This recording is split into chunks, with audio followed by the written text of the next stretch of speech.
మనం వెళ్ళి చేయటం.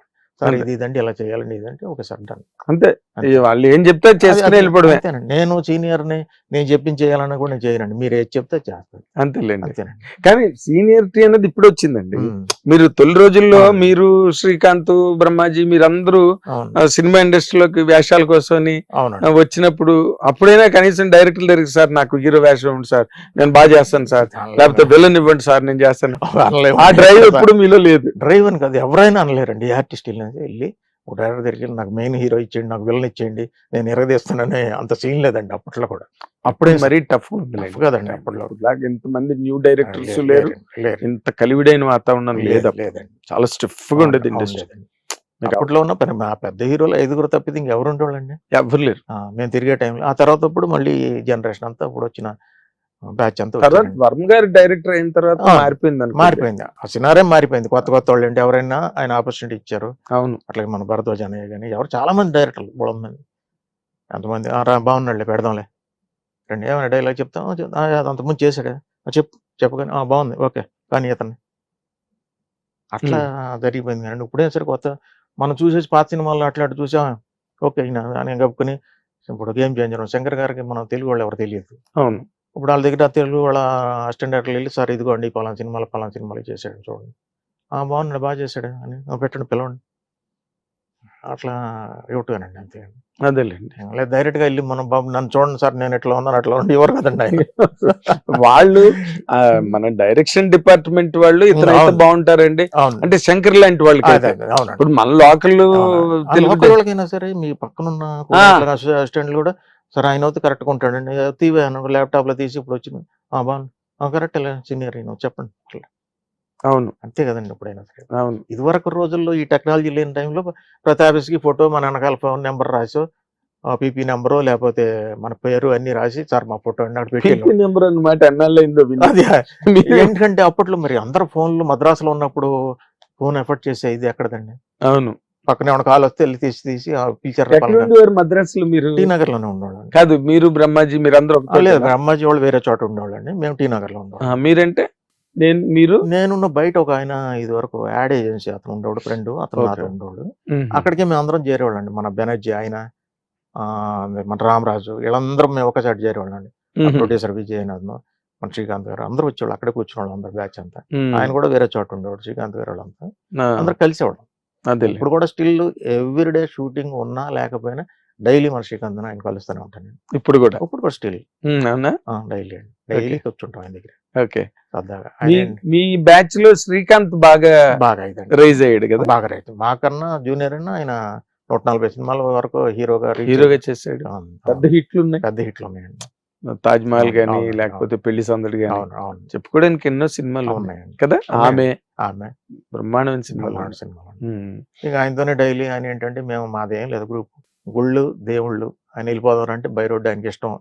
డ్రైవ్ అంటే సరదాగా వెళ్ళిపోతాం. మొన్న 31st కూడా కాశీ వెళ్ళాం. అక్కడి నుంచి పొద్దున్న దర్శనం చేసుకోవటం మళ్ళీ రిటర్న్ రావటం. 31st కాశీ వెళ్ళారా? నార్మల్ గా 31st నాడు ఇంకో చోటకి వెళ్తారు కదా అందరూ. అంటే మేము వెళ్ళమండి, అక్కడ మా బ్యాచ్ వేరండి. సరదాగా దేవుళ్ళు గుళ్ళు. 1st తారీఖు కూడా పొద్దున్నే 5:30 కల్లా మళ్ళీ కాశీలో స్వామి దర్శనం చేసుకుని మళ్ళీ బై రిటర్న్. అదేలే. అంటే మీరు మీ మైండ్ సెట్ వల్ల మీరు అంత ఎదగడానికి మీరే ప్రయత్నించలేదేమో నాకు అనిపిస్తున్నది మీతో మాట్లాడిన దాని ప్రకారం. అనిపించవచ్చు కదా. చెప్పచ్చు. అంటే నార్మల్ గా ఎవరైనా ఇక్కడికి వచ్చిన తర్వాత ఏదో రకంగా కింద పడి అవస్థలు పడి వాళ్ళని పట్టుకుని వీళ్ళని పట్టుకుని ఏదో రకంగా రైజ్ అయిపోవాలని అనుకుంటారు కదా. అలాంటి ప్రయత్నం ఏది ఇప్పుడు మీది జరగలేదు కదా. అదేలేండి, మీరు ఇందాక చెప్పారు కదా మీరు financially well to do person. దాని గురించి అని కాదు, ఇన్ జనరల్ గా అంటే డబ్బుల గురించి అని కాదు. డబ్బు ఉందని కాదండి, that also plays a vital role కదా. అదని కాదు, బట్ ఏంటంటే జర్నీ జరుగుతుంది కదా, వస్తున్నాయి కదా, చేస్తున్నాం కదా అన్న ఫీలింగ్ లోనే వెళ్తామే కానండి. మీరు అన్నట్టు నిజమే, చాలా విగరస్ గానే ట్రై చేస్తారు, పట్టుకోవాలి ఏదో ఒకటి చెయ్యాలని సాధించాలనుకుంటారు. మనకు కావాల్సినవన్నీ నేర్చుకున్నాం, వచ్చినప్పుడు హ్యాపీగా చేద్దాం అన్న ఇదిలోనే వెళ్ళాం కానండి. అంత విగరస్ గా నేను మీరు అన్నట్టు కరెక్టే. అదేలేండి. ఉంటే మరి మేబీ ఏమో ఇంకోలా ఉండేదేమో చెప్పలేమండి. అదేలేండి.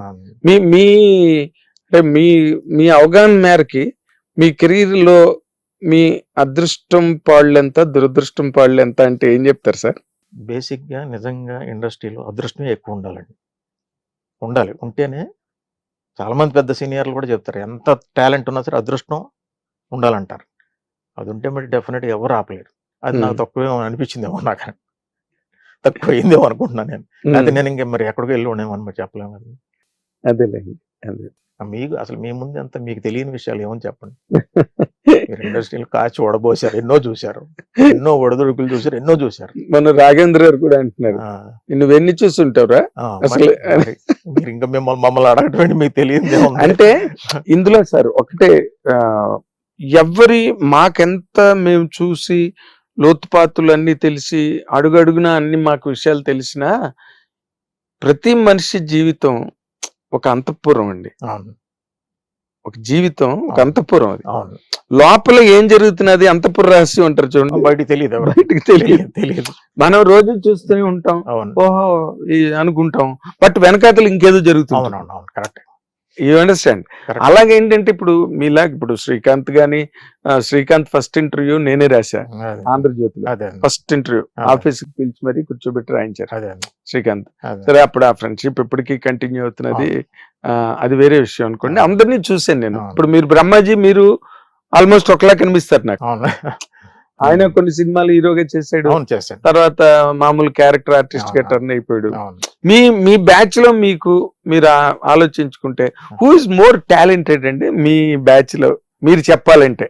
టాలెంటెడ్ అంటే ఇప్పుడు మీరు చూసి ఈ సినిమా చూసి భలే చేసే చిట్టి అన్నారు. అవును, ఇప్పుడు అట్లాంటిది ఏంటంటే ఆపర్చునిటీ డైరెక్టర్ ఇచ్చినప్పుడు మనకు బయటకు వస్తే చేయించడానికి, ఆయన చేయించడానికి. అసలు నేను నిజంగా అతను ఎవరు, మన పోకురు బాబురావు గారు అన్నట్టు, అవును మీరు కామెడీ చేస్తుంటే నేను చాలా ఆశ్చర్యపోయాను. ఎందుకంటే ప్రతి సెట్ లోని మీరు ఎప్పుడు అలా సీరియస్ గా, అలాగా సాఫ్ట్ గా అలా వెళ్ళిపోతున్న మనిషి ఆ లెక్కలు చూసుకోవాలి గట్టని అంటుంటే అసలు ఏం పేలిందిరా క్యారెక్టర్. అసలు నేను షాక్ అనమాట. థియేటర్ లో చాలా రెస్పాన్స్ వచ్చిందండి, చాలా బాగా పేలింది. చిన్నదే ఒక గెట్ టుగెదర్ లాగా పెడితే వెంకటేష్ బాబు గారి ఇంటికి నేను షూటింగ్ లేట్ గా అయ్యి వెళ్ళానండి. టైం ఎంత అన్నారు, సార్ 8:45 కదా రమ్మంది. ఆ సినిమాలో ఉంటుందండి ఆ జోకు.